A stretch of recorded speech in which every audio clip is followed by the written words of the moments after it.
ভূত প্রেত ভয় ভালোবাসা রহস্য এবং অ্যাডভেঞ্চার দিয়ে তৈরি আমাদের এই বিশেষ ঠিকানা চিচিংফা ক্লাসিক্স।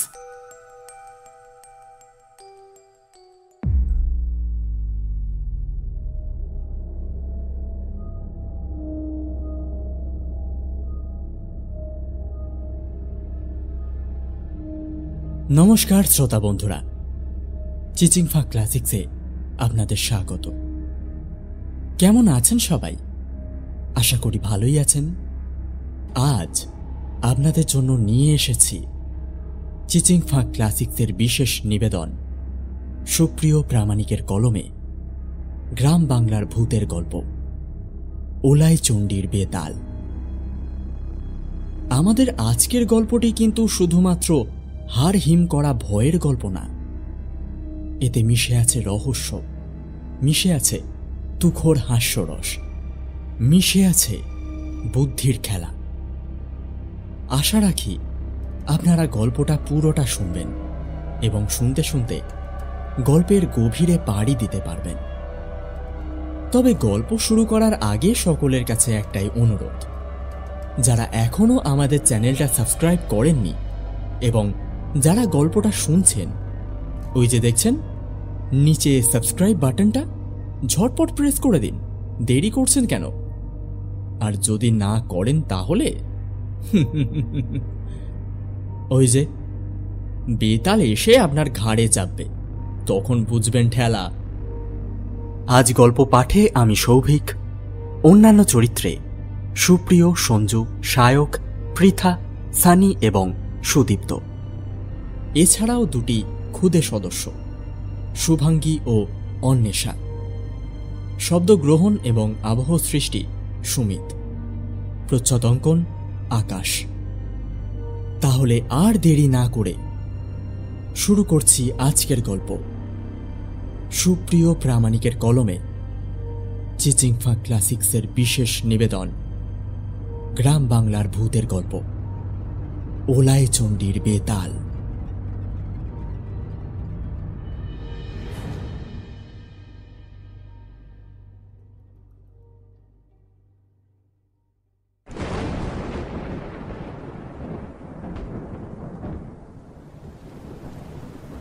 আশুতোষ চক্রবর্তী যখন অফিস থেকে বাড়ি ফিরলেন, তখন বাইরে মুষলধারে বৃষ্টি পড়ছে।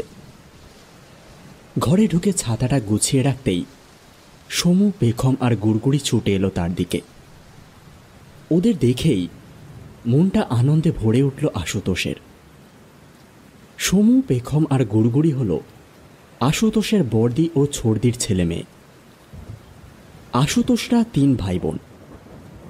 2 বোনের বিয়ে হয়ে গেলেও তিনি এখনো অবিবাহিত।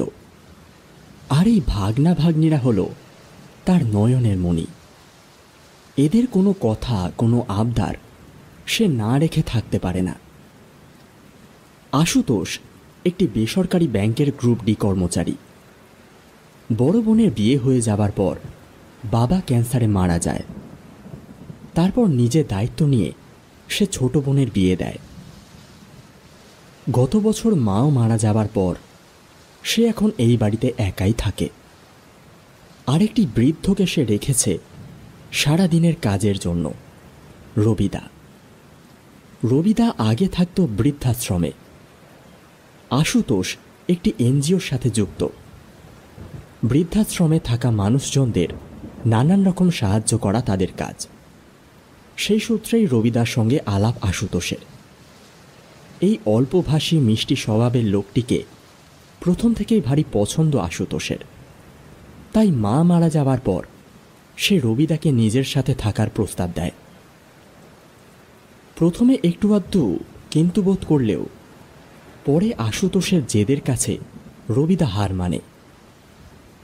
রবিদা বেশি পড়াশোনা জানে না।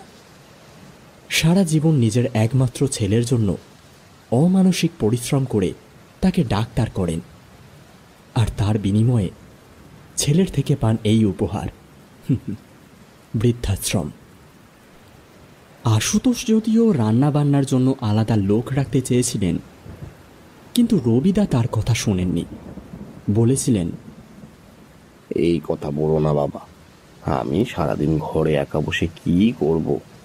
আমরা তো মোটে দুটো মানুষ, ও আমি ঠিক একা সামলে নিতে পারবো। আশুতোষ আর কোনো কথা বাড়ায়নি। আসলে সে এই মানুষটার মধ্যে নিজের বাবার ছায়া দেখতে পায়। ব্যাগ না রাখতে রাখতেই ছেলেমেয়েরা ছুটে এসে তার কোলে উঠে পড়ে। সমুর বয়স 8 বছর। সে আশুতোষের বড়দির ছেলে। কোলে উঠেই সমু আশুতোষকে বলল, মামু, আজ আমাদের একটা গল্প তোমাকে শোনাতেই হবে। পেখম আর গুড়গুড়িও তার সাথে যোগ দিল। মামু মামু একটা গল্প শোনাও। আচ্ছা বাবা, ঠিক আছে শোনাবো, কিন্তু তার আগে দাঁড়া, আমি হাত পাটা ধুয়ে আসি। দেখছিস, ইস, এ মা, কাদা লেগে আছে। এই বলে আশুতোষ সমুকে কোল থেকে নামিয়ে পেখম আর গুড়গুড়ির গালে দুটো আলতু চুমু খেয়ে বাথরুমের দিকে এগিয়ে গেল। এসে জামা প্যান্ট চেঞ্জ করে সে একটা হাফ প্যান্ট আর একটা হাফ টি শার্ট পরে তার ঘরের বিছানার উপর বসল। আশুতোষের ছোড়দি তার জন্য চা আর সিঙ্গাড়া নিয়ে ঘরে ঢুকল। এই তোরা কি রে, মামু আসতে না আসতেই তাকে ধরেছিস? খবরদার, আগে মামু খাবে, তারপর তোমরা গল্প শুনবে। আশুতোষ ছোড়দির দিকে তাকিয়ে বলল, কি ব্যাপার, তুই আর বড়দি একসাথে কিছু না জানিয়ে? আরে বলিস না, আমি তো পেখম আর গুড়গুড়িকে নিয়ে আসবো ভেবেছিলাম। বড়দিকে ফোন করে জানালে ও বলে ও আসবে। সমুর স্কুল ছুটি আছে দিন তিনেক, আর এটাও বলে তোকে কিছু না জানাতে। তা ভালোই করেছিস, আমারও কিছুদিন ছুটি পাওনা আছে, এই সময় নিয়ে নেব তাহলে। তোদের সাথে তো আর সেরকমভাবে কথাও হয় না।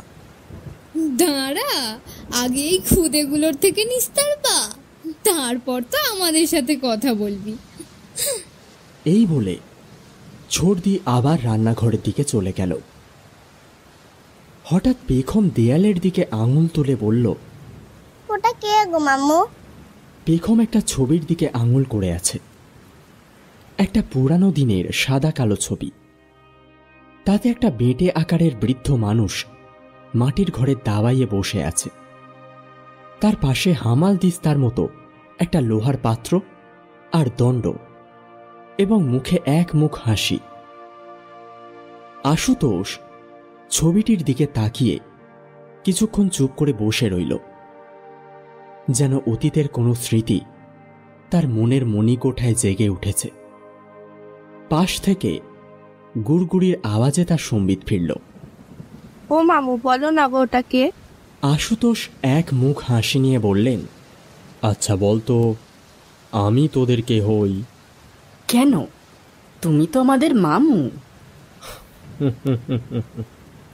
হ্যাঁ, আমি যেমন তোদের মামু হই, আমারও একটা মামু ছিল বুঝলি, আর ইনি হলেন আমার মামুর মামা দাদু। ও বুঝেছি, তোমার মামু হলো এই লোকটা গ্র্যান্ডসন, তাই তো? একদম ঠিক। আচ্ছা, তোরা কি এনার একটা গল্প শুনবি নাকি? শুনবো, যদি ভূতের হয় তবে। ঠিক আছে, তাহলে আজকের গল্প শুরু করা যাক নাকি? এই গল্পটাও আমি শুনেছিলাম আমার মামুর কাছে। এরকমই একটা ঝড় বৃষ্টির রাতে বুঝলি। সময়টা তখন ইংরেজ আমলের। তখন লালমুখো সাহেবরা আমাদের উপর জোর জুলুম করত। ওই যেমনটা তোর দিদিমণি তোকে বলেছে, ঠিক সেই রকম। তো এই ছবিতে তোরা যাকে দেখছিস, ওনার ভালো নাম হলো ভৈরব চক্রবর্তী। উনি খুব বেঁটে ছিলেন বলে ওনাকে সবাই বেঁটে বাউন বলে ডাকত। আর আমাদের আজকের এই গল্প এই বেঁটে বাউনকে নিয়েই। তো এই বেঁটে বাউন যে গ্রামে থাকতেন তার নাম ওলাইচণ্ডী। তিনি ছিলেন একজন কবিরাজ, মানে যারা ভেষজ উদ্ভিদ থেকে ওষুধ তৈরি করে ডাক্তারি করতেন। সমু বলল, আয়ুর্বেদিক কি মামু? তা খানিকটা ওই রকমই বলতে পারিস, কিন্তু এখন আয়ুর্বেদিকেও নানান ধরনের রাসায়নিক মেশানো হয়, কিন্তু ওই সময় ওসব কিছু মেশানো হতো না। যাই হোক, শোন বলি, তো এই ওলাইচণ্ডী গ্রামের জমিদার বংশের ছেলে ছিলেন এই বেটে বাউন। একটু খ্যাপাটে ও আত্মভোলা টাইপের মানুষ ছিলেন। ওলাইচণ্ডী গ্রামের দক্ষিণ দিকে ছিল এক বিশাল ঘন বন।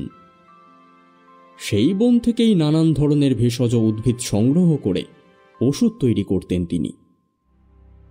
এই গ্রামে তখন প্রচুর পরিমাণে নীল চাষ হতো, বুঝলি। আর সেই চাষের কাজ এবং তার পয়সা কড়ির হিসেব রাখত এক ইংরেজ সাহেব, তার নাম ছিল মার্টিন। সাহেব গ্রামে তৈরি করা এক কুঠিতে থাকতেন। এই সাহেব কিন্তু ভালো লোক ছিলেন। গ্রামবাসীদের ওপর তিনি অত্যাচার বা জোর জুলুম করতেন না। সবকিছু ঠিকঠাকই চলছিল। হঠাৎ করেই ঘটে গেল সেই ঘটনা যার জন্য তোদের আজ এই গল্প বলতে বসেছি। গ্রামের ওই দক্ষিণ দিকের জঙ্গলটায় ভুলেও কেউ যায় না, কারণ গ্রামবাসীদের বিশ্বাস ওই জঙ্গলে কিছু একটা আছে যেটা ভালো নয়। কিন্তু সেটা যে কি, সেটা সবাই জেনেও কেউ মুখে আনে না। কে জানে কোথা থেকে কি হয়। একমাত্র বেটে বাউনি সেই জঙ্গলে যায় ভেষজ উদ্ভিদের খোঁজে। লোকে বলে বেটে বাউনের নাকি কোনো ভয়ই নেই। ওনার দাদু নাকি মস্ত বড় এক তান্ত্রিক ছিলেন, আর উনি ওনার কিছু শক্তি তার আদরের নাতি এই বেটে বাউনকে দিয়ে গিয়েছিলেন। তাই ভূত প্রেত তার কোনো ক্ষতি করতে পারে না। তাও অনেক লোক মাঝে মাঝে লোভে পড়ে ওই জঙ্গলে ঢোকে। ওই জঙ্গলে প্রচুর পরিমাণে মধু পাওয়া যায়, যা গঞ্জের হাটে ভালো দামে বিক্রি হয়। এছাড়া গোটা বনে নানান ধরনের ফলে ভর্তি। কাজেই অনেকেই সেখানে চুপি চুপি যায়। কিন্তু ভুল করেও কেউ জঙ্গলের মাঝ বরাবর থাকা একটা প্রকাণ্ড দিঘির দিকে যায় না, কারণ তার পাশেই যে সেই অশ্বত্থ গাছ। তো সেবার গ্রামেরই দুটো ছোকরা ছেলে, নীলু এবং কানু, সেই জঙ্গলে মধু আনতে যায় কাউকে কিছু না বলে। সন্ধ্যা গড়িয়ে রাত হবার পরেও যখন তারা ঘরে ফিরল না, তখন তাদের বাড়ির লোক খুব দুশ্চিন্তায় পড়ল। রাতের বেলায় গোটা গ্রাম তন্ন তন্ন করে খোঁজা হলো, কিন্তু না, তাদের কোথাও খুঁজে পাওয়া গেল না। গ্রামের মোড়ল বিশু বাড়ুজ্জে চিন্তিত মুখে বলল, ব্যাটাগুলো মনে হয় ওই দক্ষিণের বনেই গেছে। না হে না, তারা এই গ্রামে নেই। সব বাড়ি তো তন্ন তন্ন করে খোঁজা হলো। না হে শিবে, তোমার ব্যাটা ওই বনেই গেছে। শিবে হলো কানুর বাবা। সে চিন্তিত কণ্ঠে বলল, আমারও তাই মনে হচ্ছে মোড়ল মশাই। ব্যাটার ছেলে ওই বনেই গেছে। হালার পোকে যে কিসে পেল কে জানে। সজ্ঞানে কি কেউ ওই বনে যাওয়ার কথা ভাবতে পারে? নীলুর বাবা কেষ্টচরণ সামনেই দাঁড়িয়েছিল।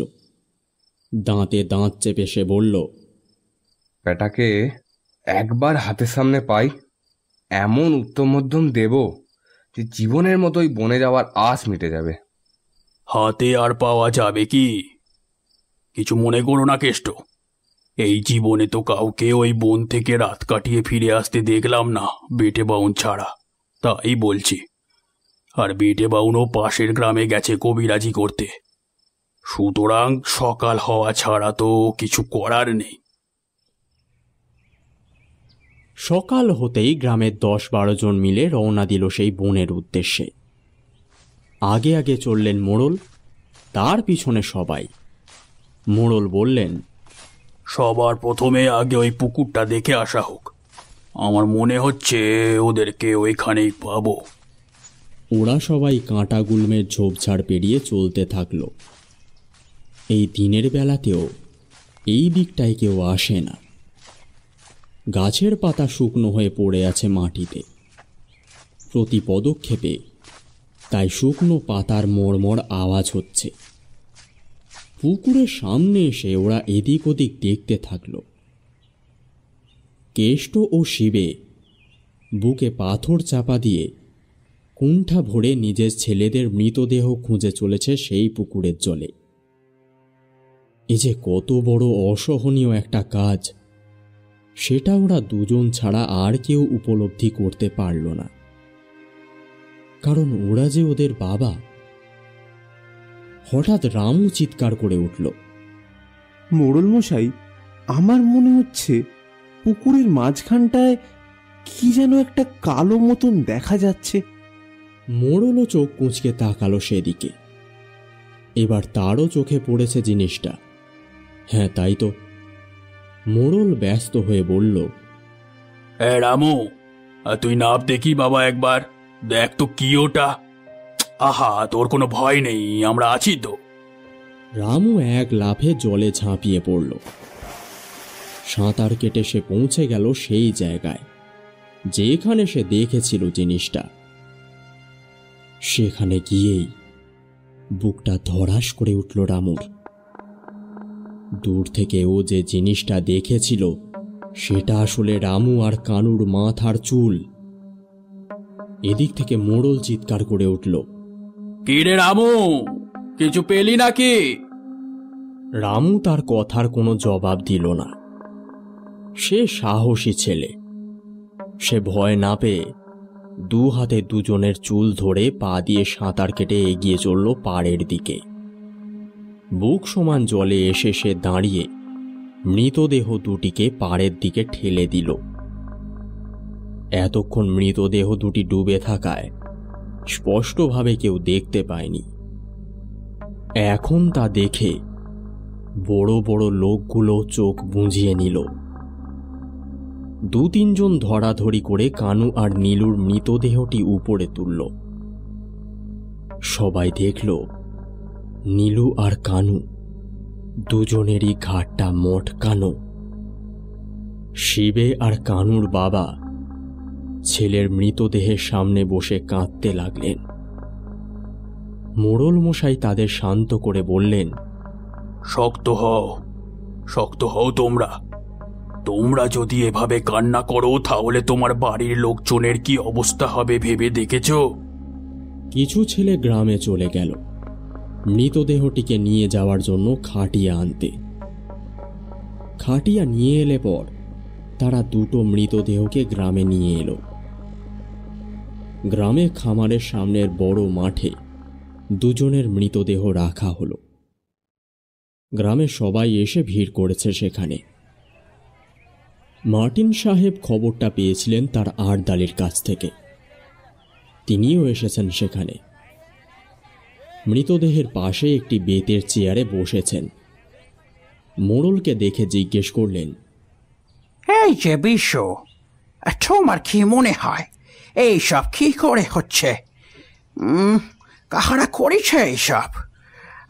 বনেতে কি কোনো ডাকাতের আস্তানা হইয়াছে? তোমরা আমাকে বলিতে পারো, তাহলে আমি আমার সিনিয়রদের বলে কিছু ব্যবস্থা করিতে পারি। মোড়ল কিছু না বলে চুপ করে রইল। মোড়লকে চুপ থাকতে দেখে রামু সাহেবকে বলল, না সাহেব, না, কোনো ডাকাত টাকাত নয়। নীলু আর কানুকে ওতে মেরেছে। তাহলে কে মারিয়াছে ওদের? তুমি কি জানো না সাহেব, বনের মাঝখানেই আছে সে রাক্ষসে পুকুর। সেই পুকুরে দিনের আলোতেও কেউ নামে না। আর তার পাশেই সেই অসত্য গাছ, যে গাছে ঝুলে থাকে সে। কে? তুমি কার কথা বলিতে চাইছ? সাহেব, সে যে বেতাল। বেতাল? You mean ghost? Very funny. ছোটিও টমাটের মতো মূর্খ নেটি ফিন্টিয়ানদের থেকে এর বেশি আর কি আশা করা চাইতে পারে? না সাহেব, রামু ভুল কিছু বলেনি। তুমি আমাদের গ্রামে নতুন, তাই হয়তো তুমি জানো না। এই বেতালের কাহিনী আমরা আমাদের দাদুদের কাছ থেকে শুনে আসছি। এর আগেও কম লোক মরেনি তার হাতে। আমি তোমাদের এইসব ফুচুরকি কথাবার্তায় বিশ্বাস করি না। তোমার বিশ্বাস করা না করাতে তার কিছু এসে যায় না সাহেব। সেই যে নীলু আর কানুকে মেরেছে, এ আমার দৃঢ় বিশ্বাস। ওকে, ফাইন। তাহলে আমি আজ রাতে যাবো সেইখানে। আমিও দেখিতে চাই কোন বেটাল আমার কি করে। না সাহেব, ভুলেও এই কাজ করো না। সে কিন্তু... পুরো কথা না শুনেই মার্টিন সাহেব চলে গেল। এই তোমরা চলো, আর দেরি করো না। আকাশের ঘোর কিন্তু খুব একটা ভালো নয়। যে কোনো সময় মুষলধারে বৃষ্টি নামতে পারে। হলো তাই।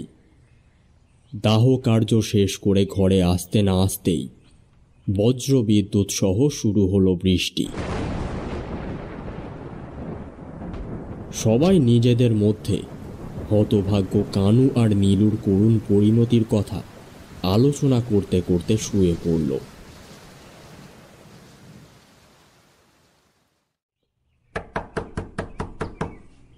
সকাল হতে না হতেই মোড়লের বাড়ির দরজায় জোরে জোরে টোকা পড়তে লাগল।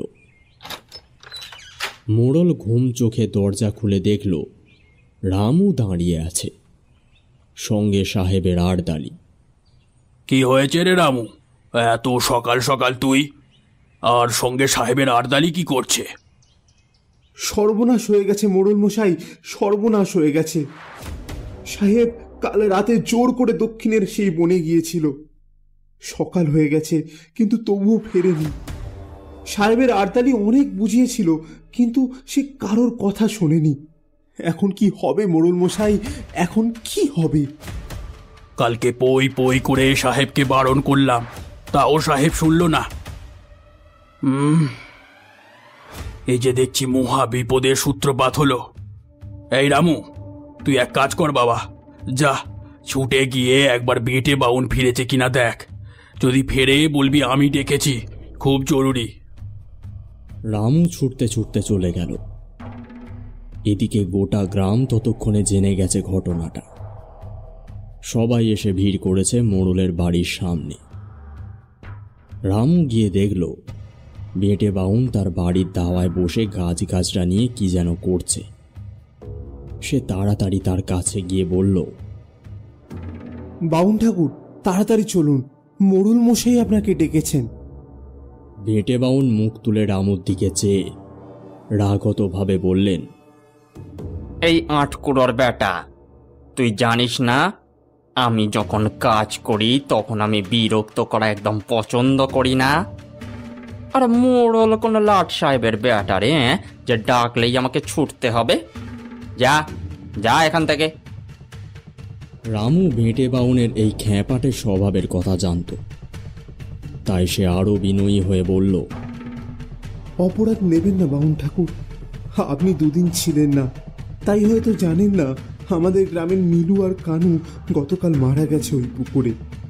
আর সাহেব গতকাল পুরো ঘটনাটা শুনে জোর করে গিয়েছিল ওই দক্ষিণের জঙ্গলে, এখনো ফেরেনি। এবার কাজ হলো। বেটে বাউন হাতের কাজ থামিয়ে রামুর দিকে চেয়ে বলল, সে কি, এই দুদিনে এত কিছু ঘটে গেছে? তা চ দেখি মোড়লের বাড়ি। রামু বেটে বাউনকে নিয়ে গেল মোড়লের বাড়িতে।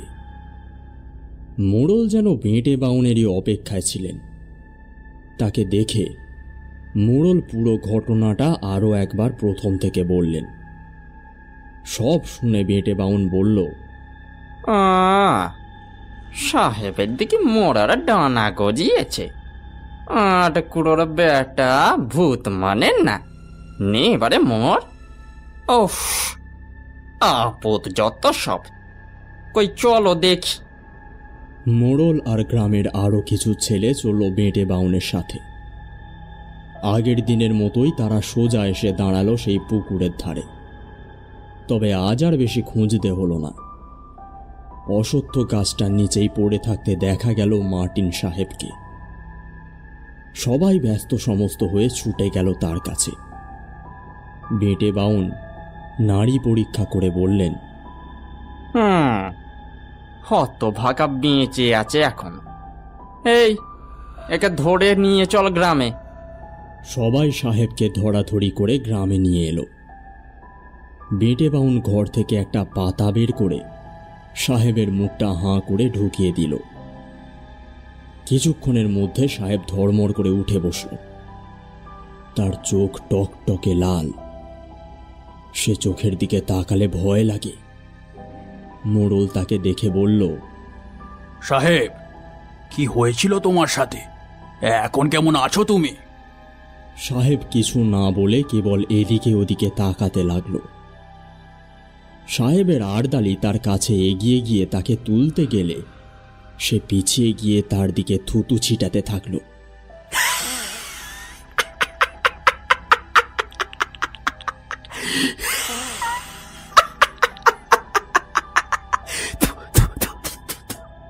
চকিতে সবাইকে চমকে দিয়ে শটান দাঁড়িয়ে দৌড় দিতে লাগলো। গ্রামবাসীরাও তার পিছন পিছন ছুটতে থাকে। সাহেব সোজা দৌড়ে তার ঘরে ঢুকে দরজা দিয়ে দিল। সাহেবের আড়দালি এগিয়ে গিয়ে দরজায় টোকা দিতে দিতে বলল, বাবু, বাবু, ও বাবু, আরে কি করছেন ঘরের ভেতরে? বাবু, আরে দরজাটা তো খুলুন। কোনো সাড়া শব্দ নেই। মোড়ল বলল, এই, কে আছিস? মনে হচ্ছে দরজা ভাঙতে হবে। সাহেব আবার কিছু করে না বসে। বেটে বাউন এতক্ষণ সাহেবের বাড়ির এক কোণে দাঁড়িয়ে সবটা দেখছিল। এবার সে এগিয়ে এসে বলল, না, তার দরকার নেই। সাহেব কিছু করবে না, ওকে কিছুক্ষণ একা থাকতে দাও। এই বলে বেটে বাউন চলে গেল।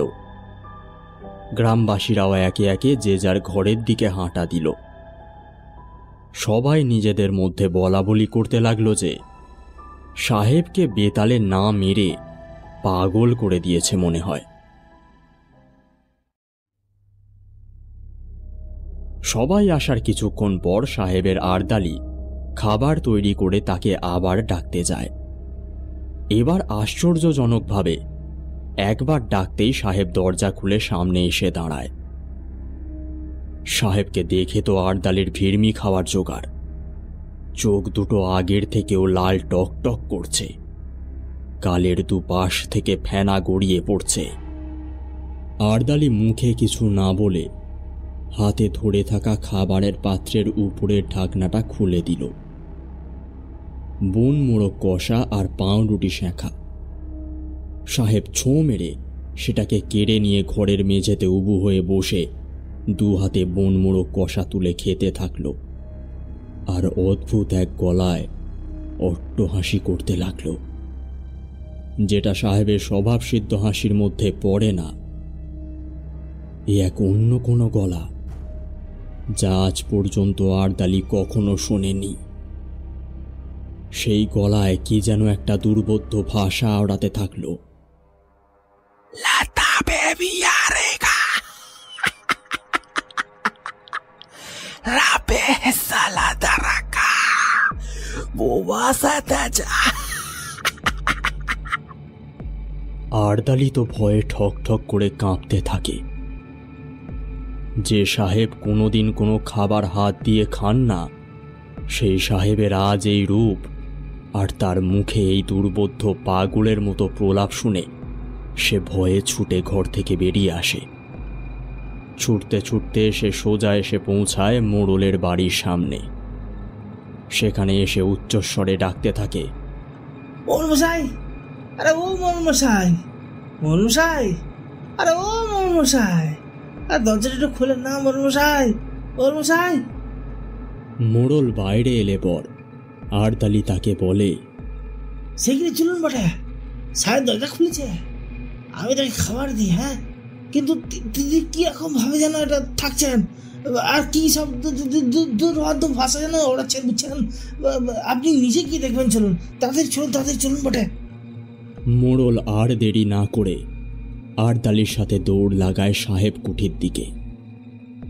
সেখানে পৌঁছে সে দেখে সাহেব মাটিতে উবু হয়ে বসে বন মোরগের একটি পায়ের হাড় চিবিয়ে চিবিয়ে খাচ্ছে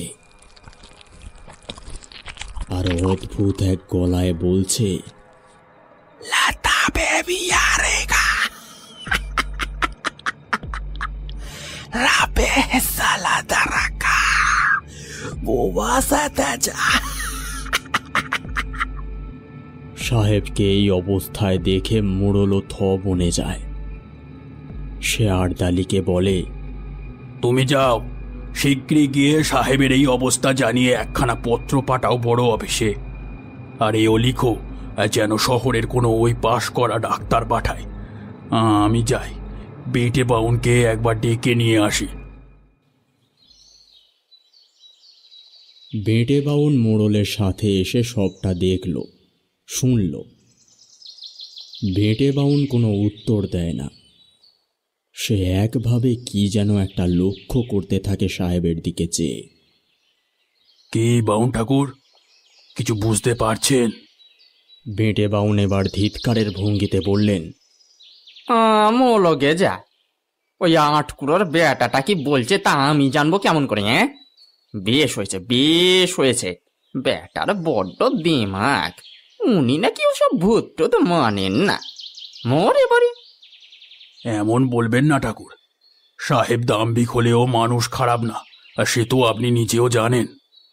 বেটে বাউনের কোনো উত্তর দেয় না, কি যেন বিড়বিড় করতে করতে চলে যায়।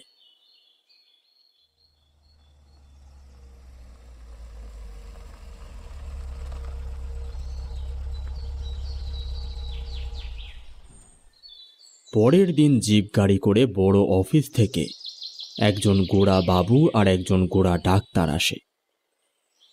ডাক্তার যখন আসে তখন সাহেব ঘুমাচ্ছেন। তার আরদালি জানায় সাহেব কালকে সেই খাবার পর থেকে এমনভাবেই ঘুমাচ্ছেন।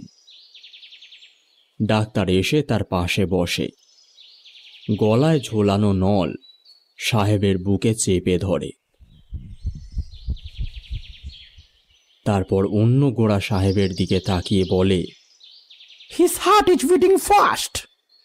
তারপর তার চামড়ার ব্যাগ থেকে কি যেন একটা বার করতে যাবে, এমন সময় সাহেব চোখ মেলে তাকালেন।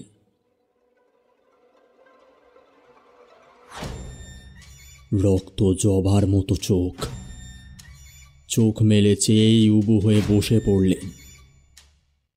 ডাক্তার তার হাতে একটা কাপড়ের মতো জিনিস পরাতে গেলেই সে বসে থাকা অবস্থায় এক লাফে পিছিয়ে যায়।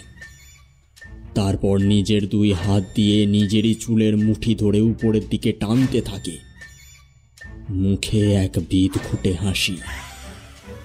সামনে বসে থাকা ডাক্তারের দিকে থুতু দিতে দিতে বলতে থাকে সেই দুর্বোধ্য ভাষা, লাতা বেবি আরেগা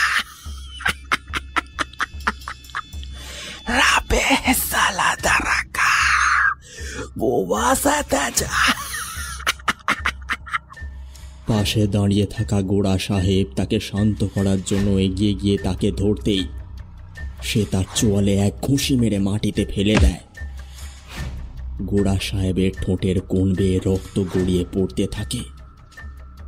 গোড়া সাহেব নিজেকে সামলে উঠে ডাক্তারকে দেখে বলে, হি ইজ কমপ্লিটলি ব্যাড। ডাক্তারও উঠে দাঁড়ায়। গোড়া সাহেব আর ডাক্তার দুজনেই আবার জিপ গাড়িতে চেপে বসে অফিসের দিকে রওনা দেয়। যাবার সময় সে মোড়লকে ডেকে বলে,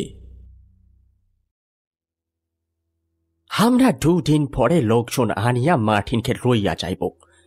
আঢালি তো রইল, তোমরাও একটু খেয়াল রাখিও। কি ব্যাপার বাউন ঠাকুর, আপনি এত সকালে? একবার ওই সাহেব বেটার বাড়ি যাব, দরকার আছে একটু। তুমি কি যাবে আমার সাথে? মোড়ল আর বেটে বাউন দুজনে সাহেবের ঘরে ঢোকে। সাহেব তখন 2 পা ছড়িয়ে মুখ নিচু করে বসে আছে।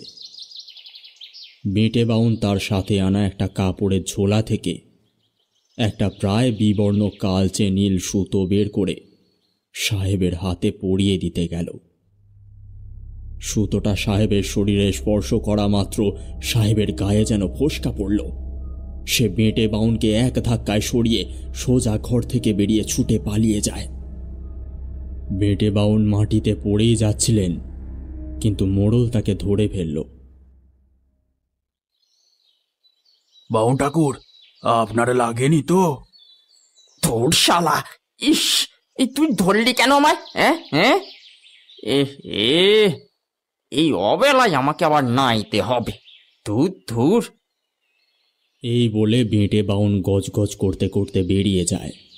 মোড়ল হতবাক হয়ে চেয়ে থাকে তার দিকে।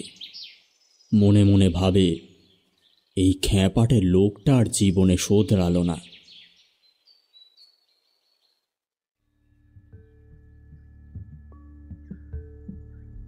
বিকেল নাগাদ বেঁটে বাউন সাহেবের আরদালিকে ডেকে তার হাতে একটা কৌটো দিয়ে বলল, শোন হতভাগা, আজ রাতে যখন ওই 8 কুড়োর বেটার জন্য রান্না করবি, তখন এই কৌটোর মধ্যে থাকা জিনিসটা পুরোটা ওর খাবারে মিশিয়ে দিবি, বুঝলি? মনে রাখবি হতচ্ছাড়া, পুরোটা। সাহেবের আরদালি ঘাড় নেড়ে সম্মতি জানিয়ে চলে যায়। বেঁটে বাউন যা খ্যাপাটে, এতে কি আছে জিজ্ঞেস করলে না তাকে আবার মেরে বসে।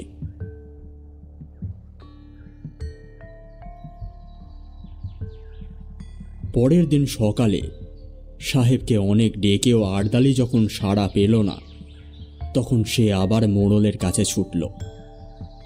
রাস্তাতে তার সাথে বেঁটে বাউনের দেখা হয়।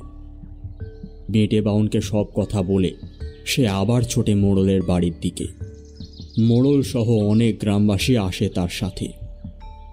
সবাই এসে দেখে বেঁটে বাউন বসে আছে সাহেবের বাড়ির দাওয়ায়। বেঁটে বাউন এসে মোড়লের কানে কানে কি যেন একটা বলল। মোড়ল সবটা শুনে তারপর বলল, এই তোরা দরজা ভাঙ। 4-5টা ছোকরা এগিয়ে গিয়ে দরজায় দুমদাম লাথি মারতে লাগলো। সশব্দে দরজা ভেঙে গেল। সবাই হুড়মুড়িয়ে ঘরে ঢুকে দেখে এত শব্দ, এত চেঁচামেচিতেও সাহেবের ঘুম ভাঙেনি। মোড়ল ঘরে ঢুকে সাহেবের সামনে এসে বলল, সাহেব কি মরে গেল নাকি? এই যে বাউন ঠাকুর, আপনি একবার নাড়িটা পরীক্ষা করে দেখুন তো। বেঁটে বাউন সাহেবের পাশে বসে নাড়ি পরীক্ষা করতে লাগলো। কিছুক্ষণ পর কিছুটা বেজার মুখ করে বলল, 8 কুড়োর বেটার ভবলীলা সাঙ্গ হয়েছে। সবাই নিজেদের মধ্যে আলোচনা করতে থাকে যে এখন এই মরা নিয়ে কি হবে। মোড়ল এগিয়ে আসে বেঁটে বাউনের কাছে। ঠাকুর, এখন আপনিই বলুন, এখন আমাদের কি করণীয়? সাহেবদের আসতে তো এখনো 2 দিন বাকি। ততদিনেই মরা রাখবো কি করে? এ তো পচে গলে উঠবে। মুখ পড়ার কথা শোনো। বলি, মরাকে কি কেউ আবার বাসি করে রে? ওই হতচ্ছাড়াদের কথা ছাড়। সাহেবকে ওই আমাদের কবরস্থানে গিয়ে গোড় দেওয়া হবে। ওর ওই মুখ পড়া আরদালিটা তো জানি কি করে ওদের গোড় দিতে হয়। আরদালি সম্মতি সূচক মাথা নাড়াল। গ্রামের ছুতোর বিনুকে ডেকে আরদালি বলল, বেনো আবে না, বুঝছো, ও সাহেবদের গোড় দেওয়ার লাগে না, একখান বাক্স লাগে, ও যাহাতে শুইয়ে ওদেরকে গোড় দেওয়া হয়, বুঝছো? ও তো সাহেবরা ওকে কফিন খোয়ায়। হ্যাঁ, তা বেনো, তুমি কি আমার লগে একখান ওই রকম বাক্স তৈরি করে দিতে পারবা?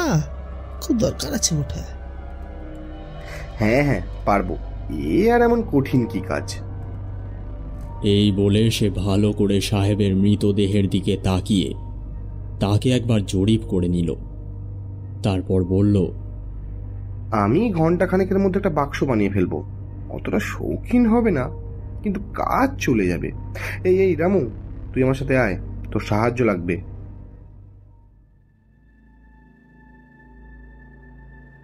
কাঁটায় কাঁটায় ঠিক ঘণ্টাখানেক যেতে না যেতেই বিনু আর রামু বাক্স কাঁধে সাহেবের বাড়ি এসে হাজির। সবাই মিলে সাহেবের মরাকে বাঁশের খাটুলিতে চাপিয়ে আর গোড় দেওয়ার বাক্স নিয়ে চলল গোরস্থানের দিকে। গোরস্থানে সাহেবকে নামিয়ে রেখে গর্ত খুলতে লাগে 4-5 জন মিলে। গর্ত খোঁড়া শেষ হলে সাহেবের আরদালি সাহেবদের ধর্মানুযায়ী মৃতদেহকে গোড় দেওয়ার বিধি সম্পূর্ণ করে। এই সব কাজ চলাকালীন সাহেবের মরার দিকে কেউ সেরকম খেয়াল করেনি।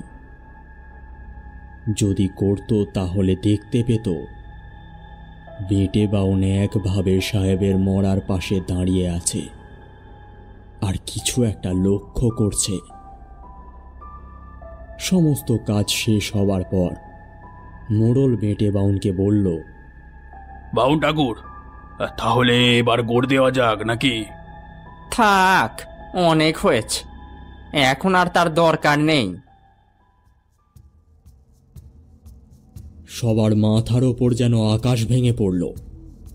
বেটে বাউন বলে কি, এত কিছুর পর সাহেবকে এখন গোড় দিতে বারণ করছে কেন? রামু এগিয়ে গিয়ে বেটে বাউনকে বলল, এ কি বলছো বাউন ঠাকুর? এই সাহেবের মরাকে গোড় দেব না? মরা তো পচিয়ে গলে দুর্গন্ধ ছড়াবে। মরা কোতারে হতো ভাগা, ও 8 কুড়োর বেটা তো এখনো বেঁচে আছে। এই কথা শুনে সবাই থ বনে গেল। বলে কি বেটে বাউন, এই তো সাহেবের মরাকে তারা কাঁধে করে নিয়ে এলো এত দূর, আর এখন বলছে সাহেব বেঁচে আছে। রামু ছুটে গিয়ে সাহেবের মরার সামনে এসে দাঁড়ালো, নাকের সামনে হাত রাখল। কিছুক্ষণ পর সে চমকে পিছনে ছিটকে গেল। তাই তো, এ যে মৃদু মৃদু শ্বাস চলছে। বেটে বাউন বলায় তারা কেউই আর দেখেনি, যেহেতু বেটে বাউন নিজে একজন কবিরাজ। এবার বেটে বাউন এগিয়ে এসে তার কাপড়ের ঝোলা থেকে একটা বড় শাল পাতার মোড়া বার করল,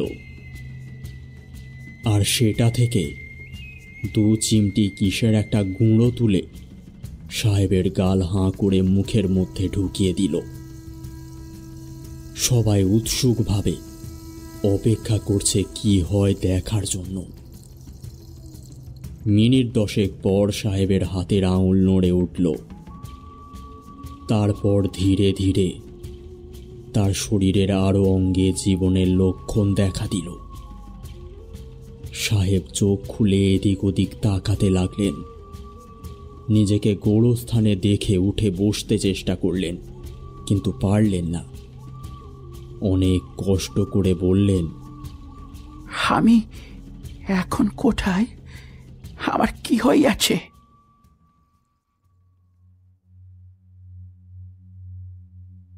এবার বলো তো সাহেব, সেদিন রাতে ঠিক কি ঘটেছিল? আমি সেদিন সেই বৃষ্টির রাতে দক্ষিণের ওই বনে যাই। ঠিক যেইখানে সেই ছেলে দুটোর মৃতদেহ পাওয়া গেছিল, ওই পুকুরের সামনে গিয়ে দাঁড়াই। হঠাৎ লক্ষ্য করি ওই সামনের অসত্য গাছটাতে কি যেন একটা ঝুলছে। আমি অতি সন্তর্পণে সেই গাছটার তলায় গিয়ে দাঁড়াই। ঠিক সেই সময় বিদ্যুতের আলোয় আমি দেখতে পাই একটা মরা ঝুলছে সেই অসত্য গাছের ডালে। বিদ্যুতের আলো চলে যেতেই অনুভব করি কিছু যেন একটা আমার কাঁধে চেপে বসেছে। তারপর আমার কিছু মনে নেই। বড় বিপদের হাত থেকে তুমি রক্ষা পেয়েছো সাহেব। তুমি এখনো অনেক দুর্বল মনে হচ্ছে। এখন আর কোনো কথা বলার দরকার নেই, তুমি ঘরে চলো।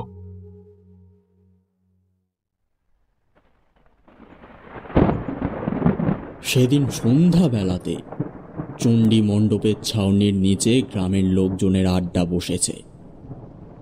বাইরে বজ্র বিদ্যুৎ সহ মুষলধারে বৃষ্টি পড়ছে। আড্ডার মধ্যমণি বেটে বাউন গুড়গুড় করে হুঁকোতে টান দিচ্ছেন।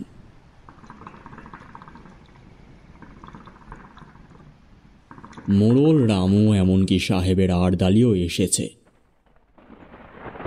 বেটে বাউনের গল্প শুনতে সবাই তৈরি। রামু জিজ্ঞেস করল, আচ্ছা বাউন ঠাকুর, তুমি কি করে বুঝলে বলো তো যে বেতাল সাহেবের ঘাড়ে চেপে বসে আছে? প্রথমে ভেবেছিলুম যে ওই হতচ্ছাড়ার বুঝি বাতাস লেগেছে, না হলে বেতালের নজর লেগেছে। তাই ঠাকুরদার দিয়েও একটা মন্ত্রপুত সুতোকে পড়াতে যাই। আমার ঠাকুরদা মস্ত বড় গুণিন ছিলেন। ঠাকুরদা ছোটবেলায় বলতো, এই মন্ত্রপুত সুতো কাউকে পড়ালে কোনো ভূত প্রেত দৈত্যী দানবের ক্ষমতা নেই যে তার শরীরে থাকে বা নজর দেয়।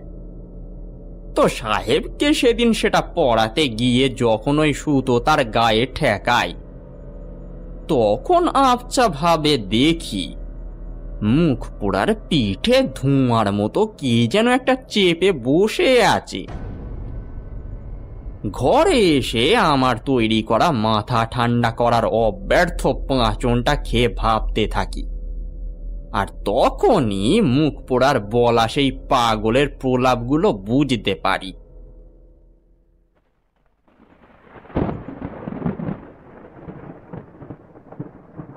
এইদিকে পাঁচনের কথা শুনে রামু ফিক করে হেসে ওঠে।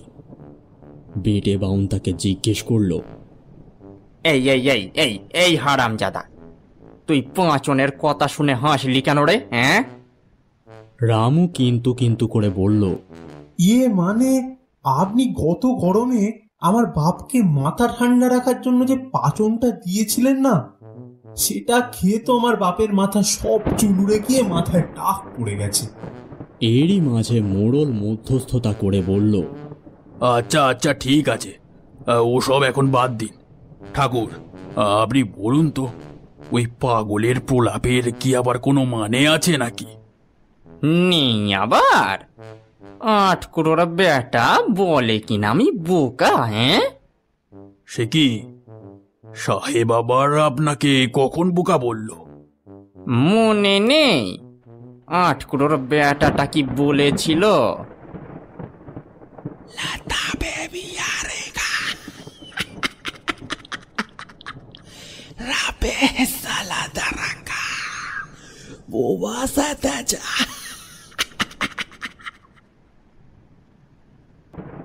বাবা, আপনি মনে রেখেছেন?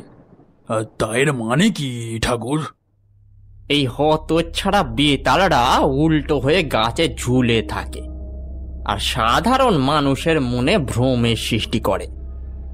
যে কোনো কথাবার্তা তারা ঘুরিয়ে পেঁচিয়ে বলে আশ্রয় নেওয়া মানুষদের পরিচিতদের বোকা বানানোর চেষ্টা করে।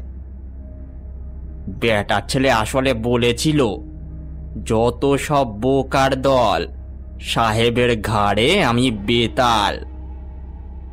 এটাকেই উল্টো করে বলেছিল 8 কুড়োর বেটা, আর আমরা শুনে ভাবছিল মুখ পোড়াটা বুঝি পাগল হয়েছে। কিন্তু 8 কুড়োর বেটা ভুলে গিয়েছিল যে আমি ভৈরব কবিরাজ। আমাকে বোকা বানানো ওই হতচ্ছাড়ার কম নয়। আরে আপনি আমায় ওটা যেটা দিয়েছিলেন না, যেটা মিশাইতে বলেছিলেন সাহেবের খাবারে, আপনি আমি কি মিশাইতে দিয়েছিলেন এই সাহেবের খাবারে? আপনার উপর তো আমার সন্দেহ হয় ওটা। আপনি বললেন মিশাইতে, আমি মিশাইন দিয়েছি, কিন্তু ওটা কি ছিল? ধুতরা গাছের ফল। এমন পরিমাণে দিয়েছিল যে একবার খেলে এখন 2 দিন অচৈতন্য অবস্থায় থাকবে। এইসব বেতাল মানুষকে ততক্ষণ নিয়ন্ত্রণ করতে পারে যতক্ষণ তার চেতনা আছে। ওই সময় সে অন্যের চিন্তা শক্তিকে নিজের মতো চালিত করতে পারে। তাই ওই সাহেবের কিছু মনে নেই।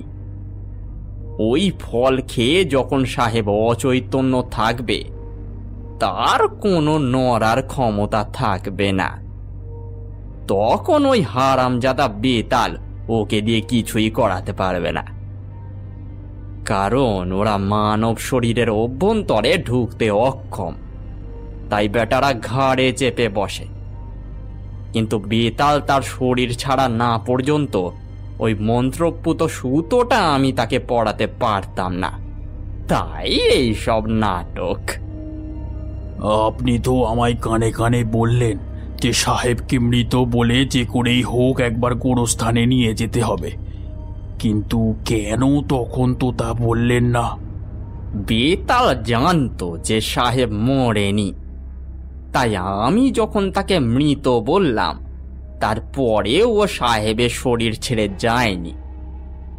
গোরস্থানে গিয়ে যখন সে দেখল যে সত্যিই আমরা ওই 8 কুড়োর বেটাকে গোড় দেব, তখন সে ভাবলো সত্যি আমরা ওই 8 কুড়োর বেটাকে জ্যান্ত কবর দেব, তাই সে তার শরীর ছেড়ে দেয়। আর আমি তৎক্ষণাৎ ওই সুতো সাহেবের হাতে বেঁধে দিই, আর তাকে বলি যে এই সুতো যেন সে কখনোই না খোলে। বেটে বাউনের মুখে পুরো ঘটনাটা শুনে সবাই তাজ্জব হয়ে যায়। পোরদার আমায় ছুঁবি না, যত সব মাংস খেকো অসুচির দল, ইস, ছি ছি ছি ছি ছি ছি। এই কথায় সবাই হো হো করে হেসে ওঠে। মোড়ল বলে, কিন্তু বাউন ঠাকুর, ওই বেতালের তো কোনো ক্ষতি হলো না। ও যদি আবার গ্রামের অন্য কাউকে বশ করে তার ঘাড়ে চাপে, তখন কি হবে? তার আমি কি জানি?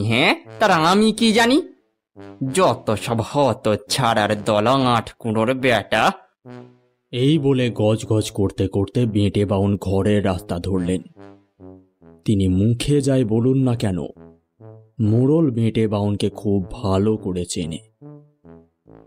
যে বেতাল বেটে বাউনকে বোকা বলেছে, তাকে এত সহজে বেটে বাউন ছেড়ে দেবে না।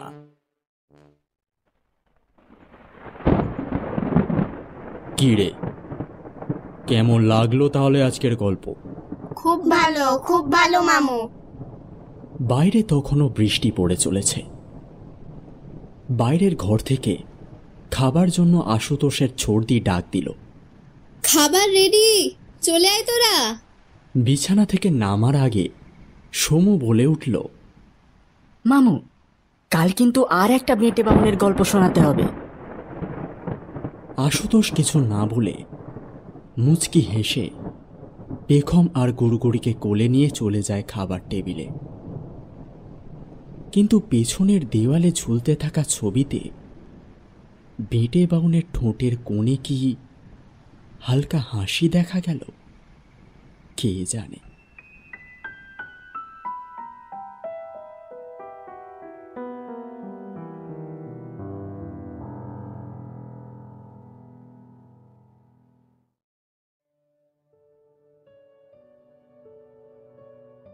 তাহলে কেমন লাগলো আমাদের আজকের গল্প?